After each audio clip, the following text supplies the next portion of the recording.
దేశంలోని రైతులకు కేంద్ర ప్రభుత్వం తీపి కబురు చెప్పింది. అంతర్జాతీయ మార్కెట్లో ఎరువుల ధరలు పెరిగినా ఆ భారం రైతులపై పడకుండా కేంద్రమే భరించేలా కీలక నిర్ణయం తీసుకుంది. ఖరీఫ్ సీజన్లో P&K ఎరువుల రాయితీకి కేంద్ర కేబినెట్ ఆమోదముద్ర వేసింది. ఢిల్లీలో నిన్న ప్రధాని మోదీ నేతృత్వంలో సెంట్రల్ కేబినెట్ సమావేశం జరిగింది. ఈ సందర్భంగా పలు కీలక అంశాలపై చర్చించిన మంత్రి మండలి నిర్ణయాలు తీసుకుంది. కేబినెట్ నిర్ణయాలను మంత్రి అశ్విని కుమార్ వైష్ణవ్ మీడియాకు వెల్లడిస్తూ P&K ఎరువులకు 41,543 కోట్ల రాయితీకి కేబినెట్ ఆమోదముద్ర వేసిందని పేర్కొన్నారు. అలాగే 13,000 కోట్లతో జపురా మెట్రో ప్రాజెక్టు రెండో దశ గ్రీన్ సిగ్నల్ ఇచ్చినట్టుగా వెల్లడించారు. ఇక భారతదేశ ఇంధన రంగంలో మరో కీలక మైలురాయిగా నిలవబోతున్న రాజస్థాన్ రిఫైనరీ ప్రాజెక్టుపై కేంద్ర కేబినెట్ కీలక నిర్ణయాలు తీసుకుంది. HPCL రాజస్థాన్ రిఫైనరీ లిమిటెడ్ ప్రాజెక్టుకు సంబంధించి ఈక్విటీ భాగస్వామ్యం, ప్రాజెక్టు వ్యయ సవరణపై క్లారిటీ ఇచ్చారు. ఈ రిఫైనరీలో వాణిజ్య కార్యకలాపాలు జూలై 2026 నుంచి కార్యకలాపాలు ప్రారంభించబోతున్నట్టుగా మంత్రి వెల్లడించారు. ఇప్పటికే భారత్ ప్రపంచంలోని 4వ అతిపెద్ద రిఫైనరీగా అవతరించిందని, మన ప్రస్తుత రిఫైనింగ్ సామర్థ్యం ఏడాదికి 258 మిలియన్ మెట్రిక్ టన్నులుగా ఉందని పేర్కొన్నారు. రాష్ట్ర విద్యార్థులకు ప్రభుత్వం శుభవార్త చెప్పింది. మండే ఎండల నుంచి ఉపశమనం పొందడానికి కాస్త త్వరగానే ఈసారి వేసవి సెలవులు ప్రకటించింది.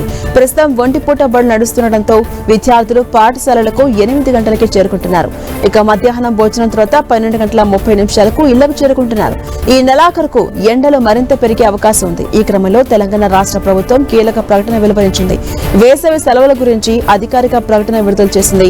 తాజా ప్రకటన మేరకు ప్రస్తుత విద్యా సంవత్సరంలో వేసవి సెలవులు రాష్ట్ర వ్యాప్తంగా ఉన్న అన్ని ప్రభుత్వ, ప్రైవేటు పాఠశాలలకు ఏప్రిల్ 24వ తేదీ నుంచి ప్రారంభం కాబోతున్నాయి. అంటే స్కూళ్లకు ఏప్రిల్ 23వ తేదీ చివరి పనిదినంగా ఉండబోతుంది. ఇప్పటికే ఇంటర్మీడియట్ పరీక్షలు పూర్తయ్యాయి. మూల్యాంకనం కూడా ముగియడంతో ఏప్రిల్ 3వ వారంలో ఫలితాలు వెల్లడించాలని భావిస్తున్నారు. ఇక 10వ తరగతి పబ్లిక్ పరీక్షలు కూడా ఏప్రిల్ 16తో ముగియబోతున్నాయి. మరోవైపు బడుల్లోని 1వ తరగతి నుంచి 9వ తరగతి వరకు విద్యార్థులకు ప్రస్తుత విద్యా సంవత్సరానికి చివరి పరీక్షలు త్వరలో జరగబోతున్నాయి.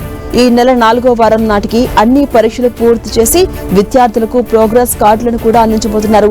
చివరి పనిదినం నాడు అంటే ఏప్రిల్ 23న పేరెంట్స్ మీటింగ్ నిర్వహించి ఏప్రిల్ 24 నుంచి జూన్ 11వ తేదీ వరకు సెలవులు ఇవ్వబోతున్నారు. ఈ ఏడాది మొత్తం 48 రోజుల పాటు విద్యా సంస్థలకు వేసవి సెలవులు ఇవ్వబోతున్నట్టుగా ప్రభుత్వం ప్రకటించింది. తెలంగాణ రైతాంగానికి రేవంత్ సర్కార్ గుడ్ న్యూస్ చెప్పింది. పెట్టుబడి సాయం కింద ప్రభుత్వం అందిస్తున్న రైతు భరోసా 2వ విడత తేదీలను ఫిక్స్ చేసింది. ఇప్పటికే యాసంగి సీజన్ కు సంబంధించి తొలి విడత నిధులను రైతుల ఖాతాల్లో జమ చేసిన ప్రభుత్వం ఏప్రిల్ 15న 2వ విడతను రిలీజ్ చేసేందుకు సిద్దమైంది.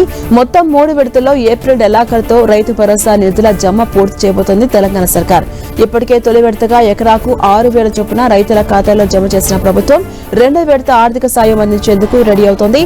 ఏప్రిల్ 15 లోపు 2వ విడత డబ్బులను రైతుల అకౌంట్లలో జమ చేయబోతోంది ప్రభుత్వం.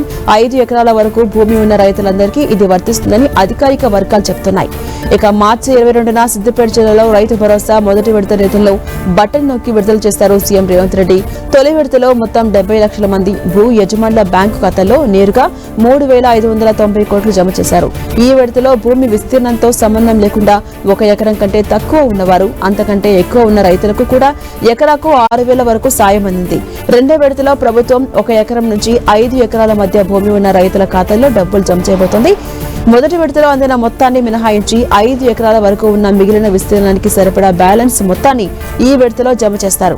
అర్హులైన రైతులకు సకాలంలో చెల్లింపులు జరిగేలా చూసేందుకు 2వ విడత పంపిణీ కోసం దాదాపు 2,700 కోట్లను సమకూర్చుకోవాలని ఆర్థిక శాఖను ఆదేశించినట్టుగా సంబంధించిన వర్గాలు వెల్లడించాయి. ఏప్రిల్ నెలాఖరులోపు 3వ విడత నిధులు రైతుల ఖాతాల్లో జమ చేయబోతున్నారు.